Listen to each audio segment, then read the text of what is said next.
This is a good list that I've put together, inspired by a couple of others and my own contribution, and I'd like to share this list with you. First, learning the power of purpose. A person who has purpose in their life, they have something to go for, some meaning. One writer described it, for some people it becomes a magnificent obsession. And for you and I, maybe it doesn't need to be that dramatic as a magnificent obsession. But it has to be something that does something to us, something that pulls us, especially into the future. You know, there are many influences on us. One is the influence of the past. Some people are always pulled back by the past. Some people are always pulled aside by the distractions. But here's what's powerful. If you have a list of high purpose in your life, it pulls you toward the future. And the more powerful the purpose is, the stronger it pulls. And here's the other great advantage if you have purpose for the future. It pulls you through all kinds of challenges and all kinds of difficulties. If you don't have these strong purposes for the future, it's easy to get swallowed by a bad day. It's easy to be almost annihilated by a poor month. And it's easy sometimes to almost disappear beneath the waves of a year that goes backwards if you don't have something to pull you beyond that year. So if you want something to pull you through all kinds of challenges, all kinds of difficulties and things that come at you, you got to have something on out there beyond today, beyond next week, beyond next month, beyond this year, that pulls you into the future. And the clearer it is, the stronger it pulls. The more dynamic it is, the more it affects your life, your spirit, your heart, your soul. It also creates imagination. It gets your mind working on how to achieve that purpose. And if your mind will work, and if your heart works, and if your spirit works, and if you have good input, like good ideas, I'm telling you, there isn't anything you can't accomplish. So that's one of the great powers that'll make a variable of you, and that is purpose. Here's the next one, self-confidence. Where does self-confidence come from? And this is the best advice I can give you on that. Not neglecting, first of all, the small daily disciplines. Self-confidence really comes from feeling good about yourself. And one of the best ways to feel good about yourself is at the end of the day to know that you poured it on. You did your best. If you conducted a meeting, you did the best you could. If you made a phone call, it was the best phone call you could possibly make. If you wrote a letter, it wasn't a casual letter, it was your best letter. At the end of those kind of days, when you feel good about yourself, self-confidence starts to rise. You know that if you can have this kind of a good day, you can have another one the next day, and those days become the weeks become the months, and the month becomes a powerful year. Self-confidence comes from the lack of neglect. If you will not neglect to do the small daily disciplines, that's where self-confidence comes from. Part of good health is self-confidence. I know I'm going to be healthy. I take the Herbalife products. I eat the apple a day. I walk around the block. I do the jogging on the beach. At the end of the day, when you've really poured it on and you've done all the stuff, self-confidence grows. That self-confidence affects your health. It affects your future. It affects your psyche.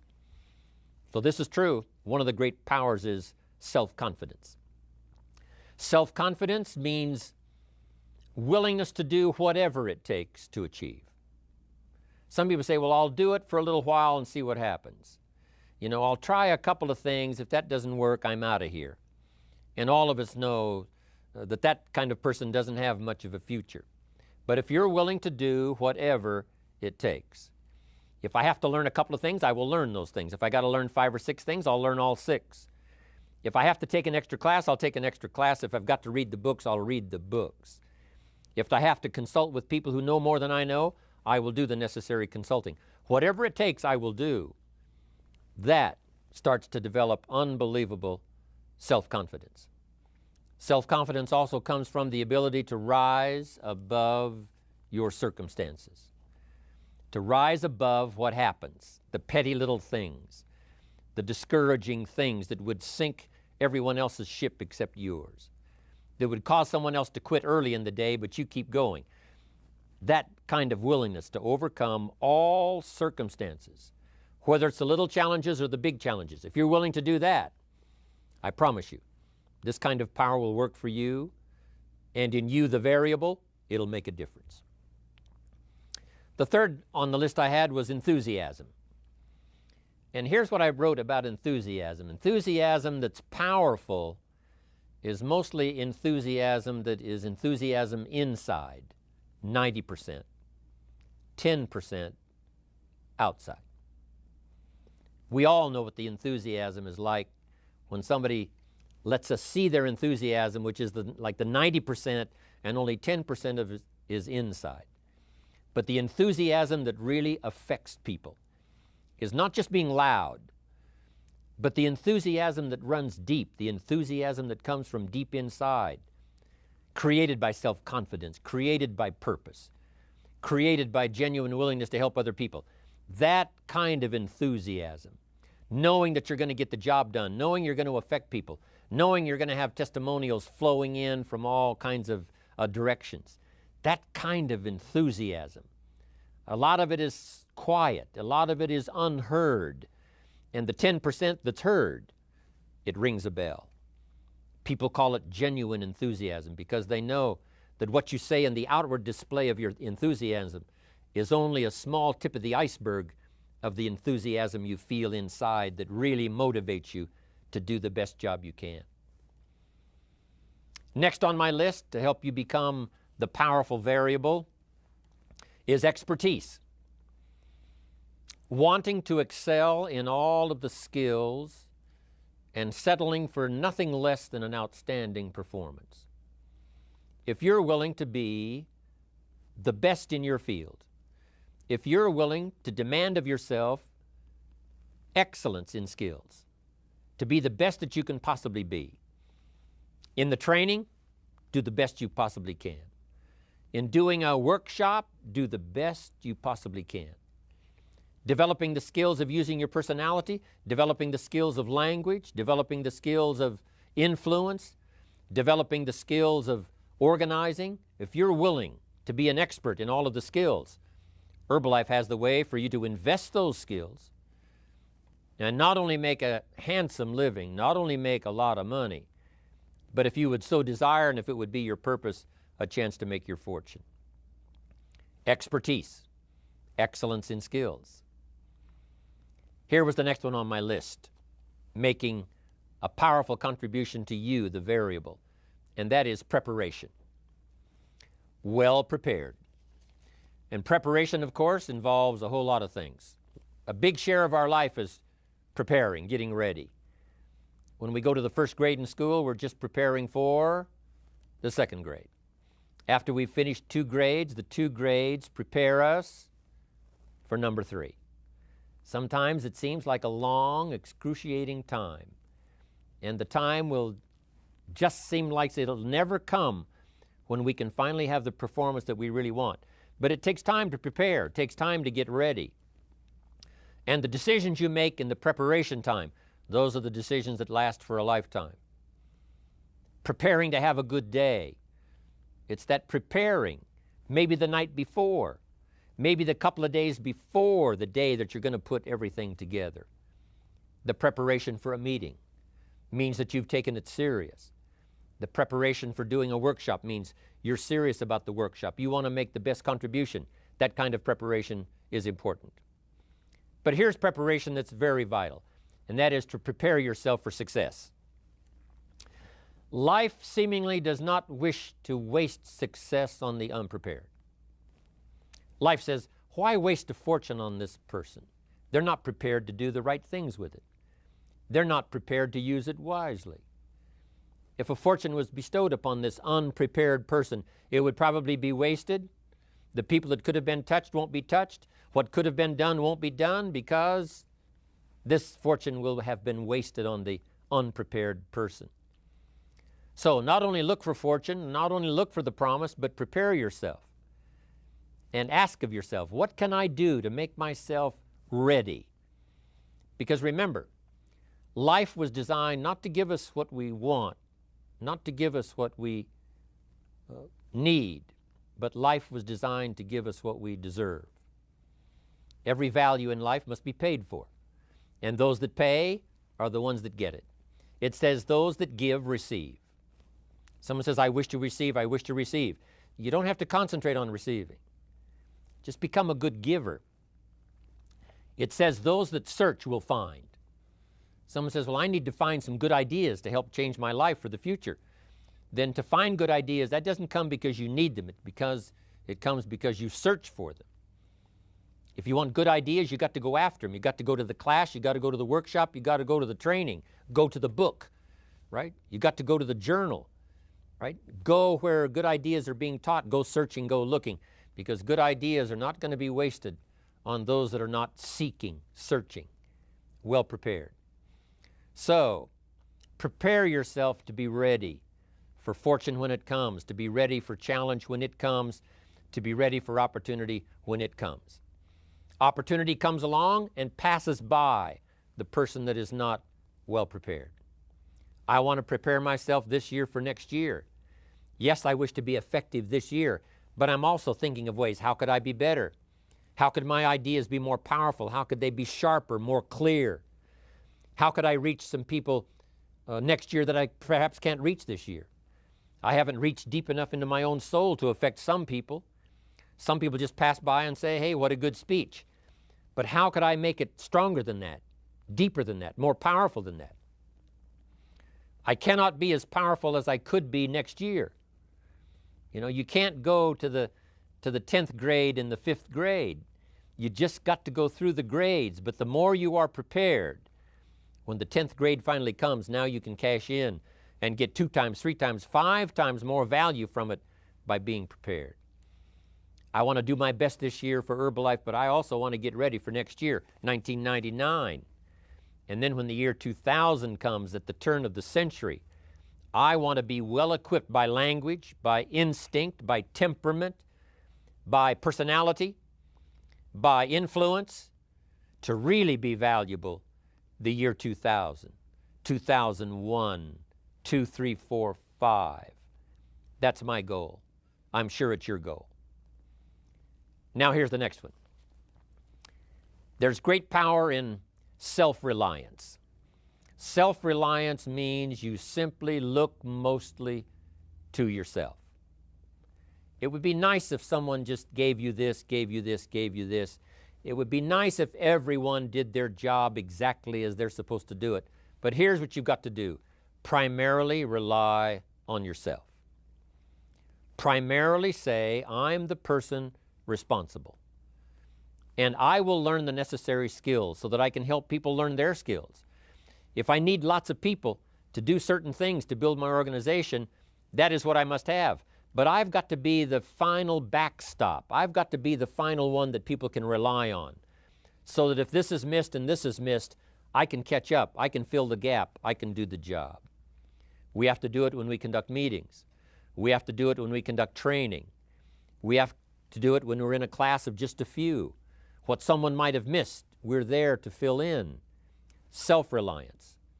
Primarily, we're learning to count on yourself. So that you can do this, never complain and never explain. Here's the next key power, and that's image.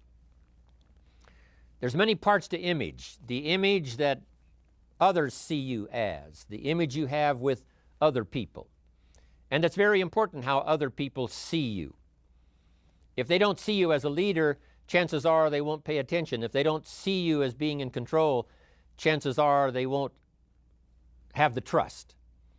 If they don't see you as knowing where you're going, what you want to accomplish, they probably won't follow. But if people can see you, if you have the image of someone that's in charge, in control of your life, your future, your destiny, in control of the situation, if they see that, that kind of image is powerful.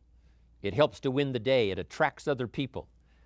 People want to be around people that are in control, that are powerful, but they know how to use their power, influential, but they know how to use their influence. That kind of image is important. But here's a very important image, and that is your image of yourself. self. The way you dress, the way you talk, the way you think, your capacity for learning, all of that is an important image that you have of yourself. The image that you have that if it needs to be learned, you could learn it. If there's a book that needs to be mastered, you could master it. If there's a skill that needs to be learned, why couldn't you get busy now and learn that skill? That kind of self-image, that I am continually trying my best to be the best I can. Because one of the most important places you have to look is into the future, yes. You've got to look into the past, yes. You've got to look around, yes. But one of the most important places you have to look is in the mirror. You know, how I appear to other people, that's important. But how I appear to myself is the ultimate importance. That kind of image, to where you'll develop the self-confidence, you'll develop the self-reliance. Now here's another one in my rather short list. The next word is character. Becoming a person of high values, a person of principles, a person of honesty, a person that earns respect. That kind of character. It took character when Mark started to put the marketing system together. How can we have a system that will build in the integrity, that people will know that if this happens, then this will happen. And if this goes wrong, here's the way to fix it. Unless you have the principles and the character and the integrity to put together a viable plan for a wide variety of people, then the system is not going to last very long. And I've been around long enough, and I'm sure you have been around long enough to see a lot of systems that got started, but they failed. And the reason is because they were not constructed with integrity. They were not constructed with character. They were not constructed with doing the right thing. They might have been constructed to take advantage. You know, cash it out as quickly as possible and leave. Mark was involved when others took advantage of him all those years ago before Herbalife. When someone took advantage and didn't have the character, didn't have the principles, and didn't have the character to stay, the character to see it through, the character to do the right thing. So this is important, to develop the character within yourself, that people see you as honest, as fair, willing to do the right thing, willing to be helpful, but always willing to walk the center line, not to pass the line.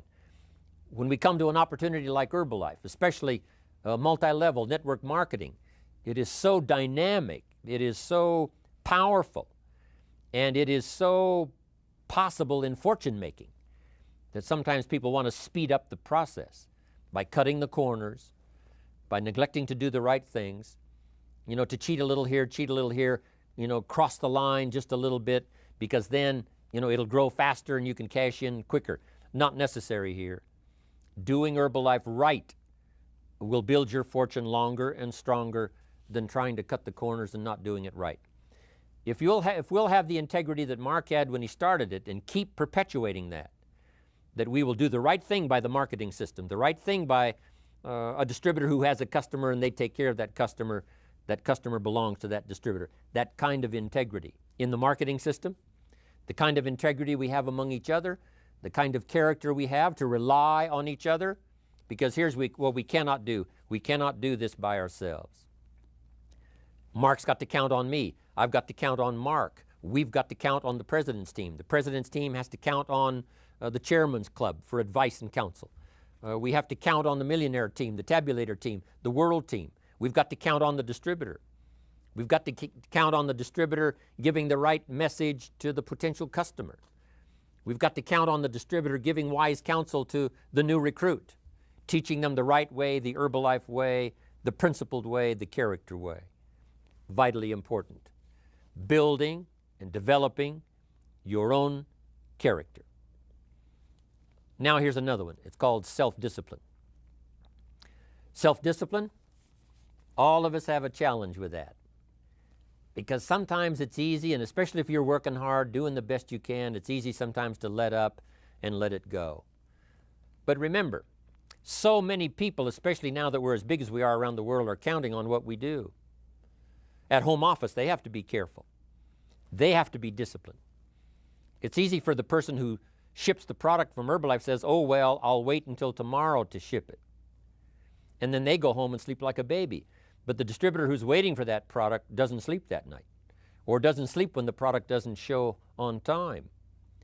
But if everybody will have the discipline to say, I will do the best job I can. I will make mistakes, of course, because we're all human, but I'll try to remedy those mistakes and do the best job I can. That kind of self-discipline that understands how important your part is in all of the functions that work. Coming to work on the set here, HBN, there's so many people that play a part. And each one of the parts that are played is necessary to put on the broadcast, make it viable, make it real, make it powerful. Any couple of them missing, and it would be a disaster. But all of it put together, and it works like a charm. Each person developing the self-discipline to do their part, do their job. Here's one more, and that is the power of extraordinary performance and demanding of yourself excellent results. This is so important. If you want to live extraordinary, you must do extraordinary. If you want an extraordinary income, you must do extraordinary things. If you want an extraordinary fortune, you must go with the demands of what it takes to have that fortune. Mark has made such a fortune, it's almost beyond comprehension what the numbers really are. But guess what he has the satisfaction of knowing? He earned it all. If he'd have been lax in the performance, Herbalife would not be here these 18 years later. Herbalife would have been a footnote in multi-level history.